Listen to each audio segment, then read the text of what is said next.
And that's what music gives you the possibility to do. It gives you the possibility to connect on a very human, emotional, and primal level with another human being.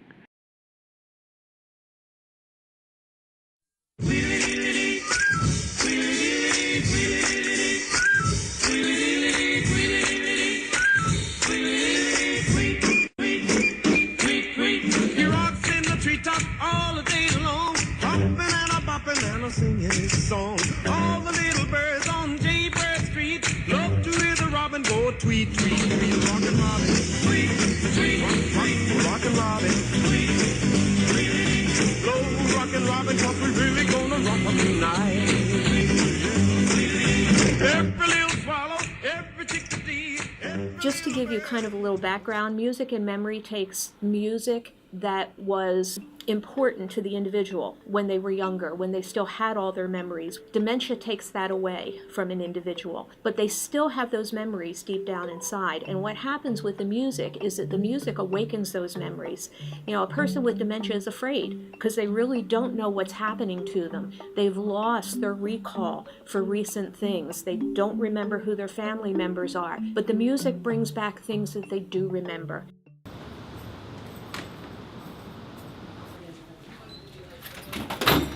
I had heard about it probably about a year ago, but then Casey and her group came to us February or March and introduced us to it, you know, taught us some things, and it looked really good, and they gave us 10 iPods to start the trial off with, and it's worked very well.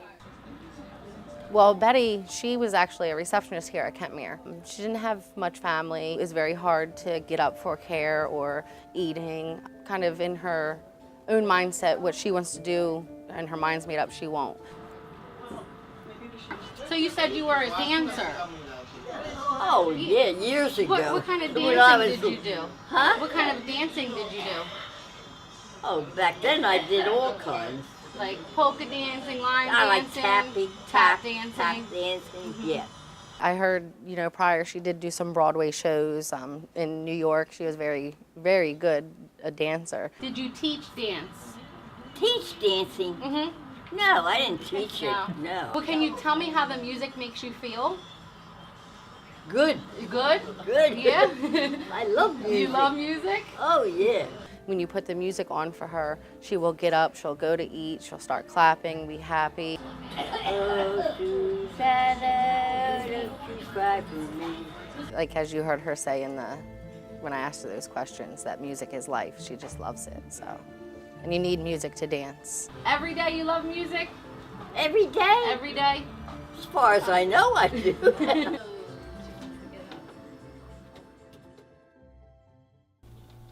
Folks are living longer now, and the longer you live, the more probability or chances you'll have to get some form of dementia. There are about 90 different forms. Folks with dementia have different types of behaviors. Some can be withdrawn, some can act out, some are very frustrated, some don't communicate as well.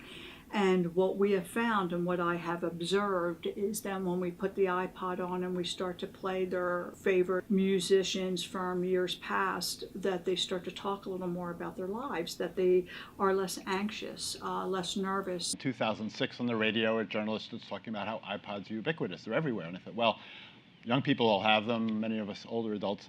But if you're in a nursing home, it just didn't seem to be a true statement. Several years ago, I had seen the video Alive Inside, and I was just fascinated by what happened with the residents in that video. Then, probably 3 or 4 years ago, I actually heard Dan Cohen, who's the founder of Music and Memory, speak. And this just seemed to be a program that would work well in any setting. We contacted the national folks from the Music and Memory in New York, and we got information about how to start this. We decided to start with 10 facilities, pilot 10 facilities and 10 folks within each facility, because we wanted to also have the folks here track the progress. We wanted to get some data, and that's what we've been doing. To me, there's only one great kind of music, and that is grand opera.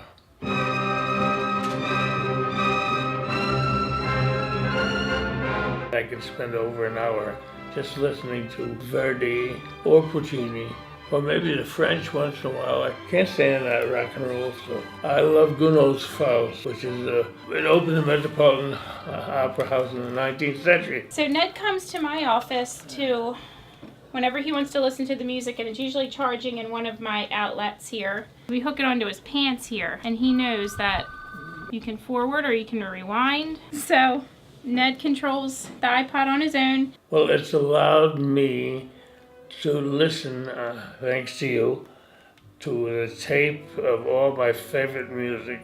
I do it almost every day. And usually he comes in the afternoons after lunch, and then he has it all afternoon. Sometimes takes a nap with it. And I'm gonna put your wheels onto your wheelchair. Your legs onto your wheelchair, okay? Sure. I'm just a victim. You do whatever you want.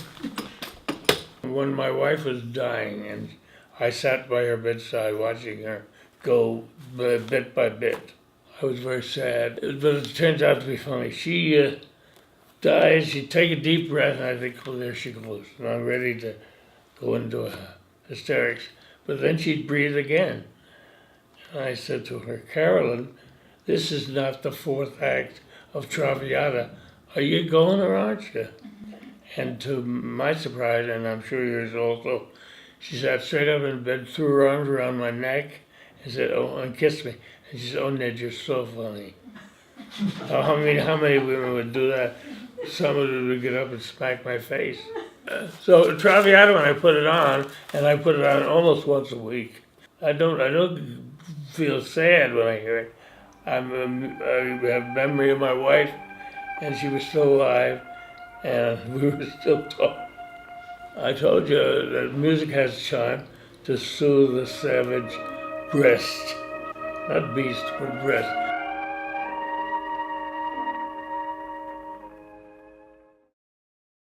Once their anxiety is lessened, the facilities do not have to rely on drugs to try and calm the residents down. So we see a decrease in the use of anti-psychotic medications. A lot of times as nurses, the first thing we go to do, oh, let's give them their anti-psychotic, let's give them their anti-anxiety med, but you can do a lot of other things, you know. I just finished preparing an in-service. I'm going to launch, hopefully, I guess maybe next month, on the management of challenging behaviors in residents with dementia. And I'm definitely plugging the music and memory program, you know, as a non-pharmacological intervention, but, you know, what we've seen. Yes.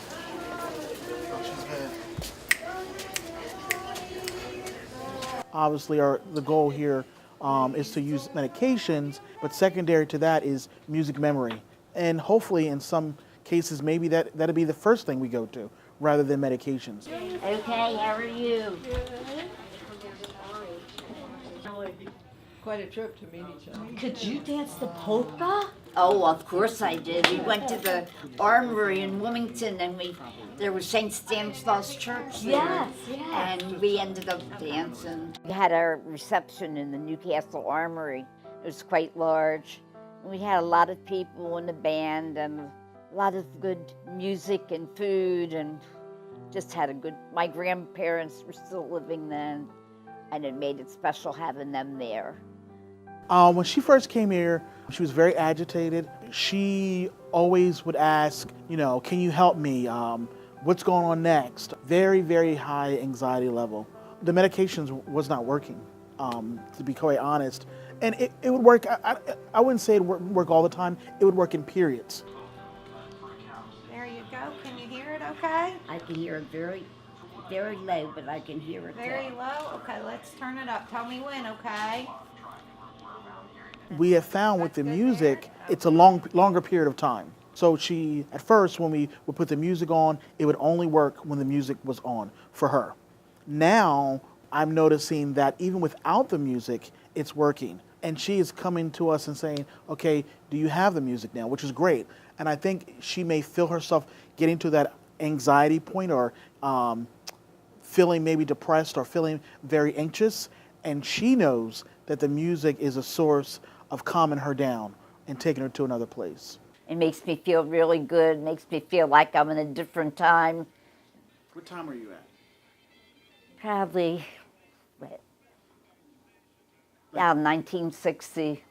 And so music takes you back to those type of memories, those good memories. Yeah, very good memories that you'll never have again. But you just cherish them and think back what a wonderful time you did have. That it didn't have to be something sensational, that we're there with family and just doing your normal thing. Long-term care is a very intense type of health care.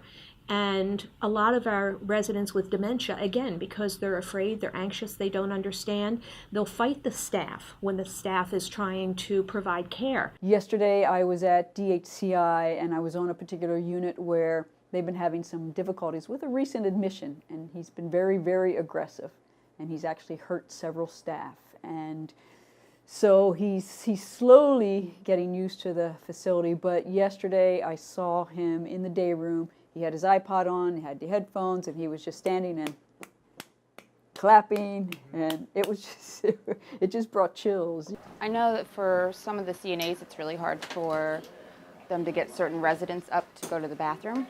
When the music came along, we tried the music out, because I guess she was in a bad mood, or I don't know. But we put the music on her, and she instantly cheered up, and she stood up, and they could take her to the bathroom with no problem. It was actually kind of a miracle. We were like, what's going on here? This is a way to help understand what's going on with that person, where they've come from, what their likes, their dislikes are. It's a way to get to know that individual that we may not have been able to use before without the music bringing back some of those memories. There was a man there, and he was 80 years old, and he liked country music. As soon as he heard Loretta Lynn belt out Coal Miner's Daughter, proud to be a coal miner's daughter, he said, worked in coal mine. And that's when we asked him, did you just say you worked in a coal mine? And he shook his head, worked coal mine. So he was not able to put any words together that anyone could understand until he heard that song, and then something triggered in him. So it was eye-opening. Governor Bacon, I don't know if you realize it, but it's a nursing home that takes patients that no other nursing home will take. So we have some very difficult behaviors and diagnoses and things like that. You know, if we can do something through something like music and memory rather than medication, we want to do that. We always want to focus on the residents and their particular needs and what they want. Eddie, we actually chose Eddie for the music and memory program, not so much because of his dementia, but because of his other behaviors. He would have a lot of verbal and physical aggression, maintain a state of agitation. He doesn't have family. He actually has a court-appointed guardian. He had a lot of abuse issues and substance. A lot of his dementia is related to that. It's secondary. I take it he lived a pretty rough life. Do you like your music, Eddie? Yeah? Can you hear it? What's playing?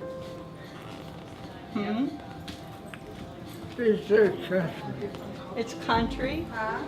What do you think about when you hear those songs?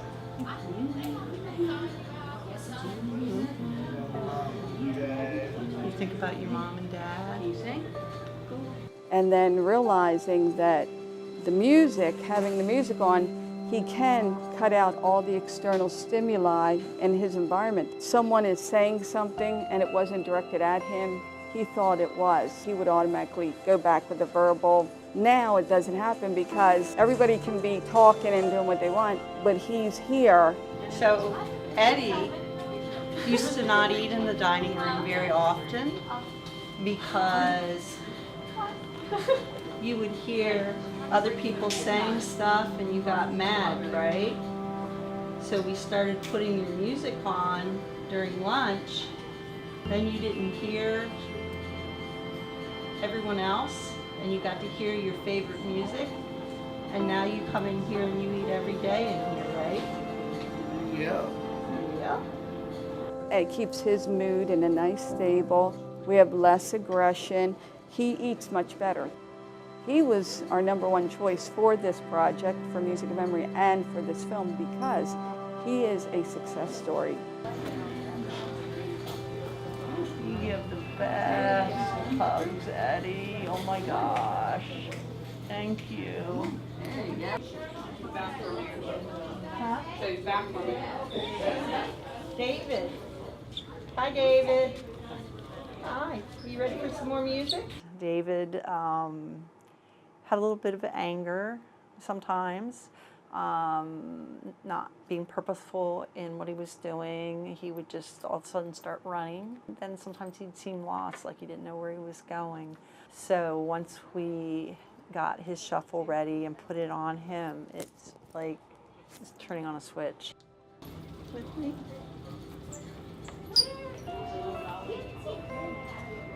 He'll shut his eyes and he'll start snapping. You saw today he'll lick his fingers so he can snap better. And he'll dance and put his hands up high and down low, and he'll get low and then get red when he stands back up. But he loves to do it, and he'll spin in circle for you sometimes. But he is much more vibrant when it's on him. He doesn't talk very much or at all. It's not that he can't, he just doesn't. But today, when we were all up there, as you noticed, he was quite vocal. So that is, but that's because of the music.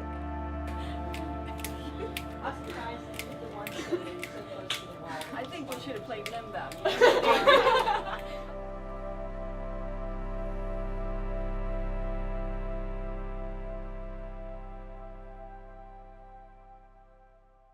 I'm just going to do a little teeny, teeny bit. Amazing grace, how sweet the sound that saved a wretch like me. I once was lost, but now I am found. Was blind, but now I see. Woo, bravo! That's good. Music puts me in such a great space for me personally. If I'm doing something around the house, I'm cleaning, whatever, turn on the music. Music's my life, so I love going to reggae concerts, and I'm going to a folk fest. To get downstairs and just turn the radio on and, you know, get on the elliptical or the treadmill. Oh, I worked one day to 7:30, and it was just, I was tired, and all of a sudden Linda Ronstadt's song came on, and I immediately got like happy, and I said, that's what it does. Our hope is that we will get the program introduced to all 50 of our facilities, and then eventually we'll be able to cover all of the individuals with dementia. I would like to see it expand to our assisted living, and I have when I go in for the post-surgery meetings. I'm hoping that we're going to see it used for not just dementia patients, but all types of patients. You know, the more people that you have involved, the more people that, you know, understand the program and how it works. If it was for me, I would ask that we involve anytime we have a new resident, this will be something that we would try to introduce to them. It just makes their life much more pleasant and pleasing. It's a release for them. Their appetite is better. Their sleeping patterns are better. It's getting them more engaged, more active, less anxious, on less drugs. As I said, it's another tool for the staff to have in their toolbox to use. I want my iPod to be loaded with the Beatles, the Beach Boys. I have a lot of gospel music. I have Coldplay on there. Bob Marley, the Beatles, Led Zeppelin. I like a lot of like 80s. Oh, it's something that's intergenerational. It's something that everybody is exposed to. It's something that I'd say at least 99.9% of people love and relate to. And I think that's why this program works so well.